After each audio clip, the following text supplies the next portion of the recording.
Joining us now is Gayle Smith, President and CEO of the One Campaign, an organization that lobbies governments and businesses around the world to help end poverty and disease. The One Campaign has a famous founder, of course, Bono, who is the lead singer of U2. But before she worked with a rock star, Gayle was the head of USAID and served as a top advisor to both Presidents Obama and Clinton. Welcome to Face the Nation. Thank you so much for having me. I think this is a great opportunity to talk about some of the underreported stories and need out there. When you are trying to fight disease and poverty, where do you find the most need right now?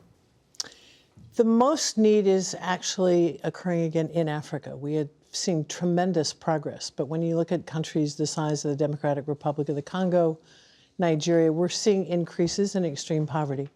But we're also seeing it all over the world. Africa is our main focus. Africa is your main focus, and when you mention disease, we are seeing a new Ebola outbreak in the Congo. I know you were very involved when you served in the Obama administration with trying to contain it. What's happening now? Unfortunately, there isn't near enough attention to this one. Right now, it's still an outbreak, but it's killed over 300 people. It's in the Democratic Republic of the Congo, which is not a terribly stable country. It's not well governed. So there's some real risk that it'll spread, and I'm quite concerned that it hasn't risen to a higher level of attention on the world's agenda, because as we know, these viruses don't pay attention to borders, and they move very quickly. It could kill a whole lot more people.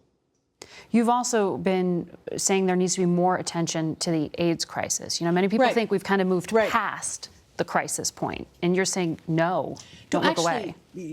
What's really interesting is that I think a lot of people feel like we've succeeded. We've won that fight.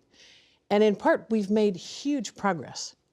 The world joined together and pushed back against this epidemic with great success. But now what we're finding is almost a complacency. It's like, well, we fixed that, we've done that, we don't need to worry about it. There are still 1,000 girls and young women being infected every day. 1,000? 1,000. And as long as we're moving faster than the virus, we can win the fight against AIDS. But if it starts moving faster than we are, we're in real trouble. And the world is not paying attention. There have been proposed cuts to the PEPFAR budget, the AIDS budget here in the United States, and we can't afford to get behind, or the virus will win. And as I say, thousands, 7,000 girls a week. One of the things that your organization does is try to lobby, as we've said, but both sides of the aisle. And you've had some success. I think this is interesting here because we hear from the Trump administration consistently that they want to cut back on foreign aid. And many people, that's appealing to them, that idea, spend dollars here at home, don't send them abroad. But Congress has stopped some of those cuts. How did you get that to happen? Well, if you look back over the last 15 years, a really interesting thing has happened. Democrats and Republicans have joined together to support massive HIV/AIDS spending, maintaining a robust foreign aid budget, supporting the U.S. Agency for International Development, food security, power, and just recently a bill called the BUILD Act that provides more investment capital that passed in 7 months at a time that I think we all know is pretty partisan.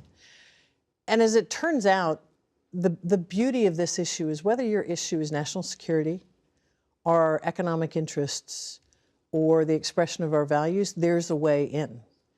And we've just got a history now of Democrats and Republicans joining together over the last 2 years, for example, to push back against and restore cuts in the aid budget. It's been a great thing. One of the things we just heard from the Trump administration was the first kind of shaping of an Africa policy. You don't hear them talk about the continent very often. And Ambassador Bolton mentioned it in the context of a sort of fight for influence between China and Russia. You heard and saw the First Lady travel to the continent as well. What does that mean for some of the causes that you want people to pay attention to? Well, I think it remains to be seen. I think that when someone of prominence, of high visibility, pays attention to Africa and these issues, it's a good thing. It's something we can work with. I think the challenge will be whether or not there are real resources behind stated commitments. Our aid budget isn't nearly as big as people think it is. Some people think it's 10% of the budget. It's a tiny percentage. Less than 1%. Exactly. But those resources matter. So it's not enough to say we care about this. We're for development. We want to see Africa prosper. We need to invest. And at present, we're not looking at the increase in resources we'd like to see, but we're certainly going to push for that. And how are you going to do that in the new Congress? I think part of it is engaging new members. along with a lot of longtime friends. The One campaign's been around for 15 years, so it's got a lot of friends on the Hill, but we work very closely with new members. There are a lot of champions of this account from among retired military officers, for example, with whom we work, who make the case, as Secretary Mattis did, that if you're not going to provide funding for the civilian budget, I'm going to need more bullets. That's a very powerful argument.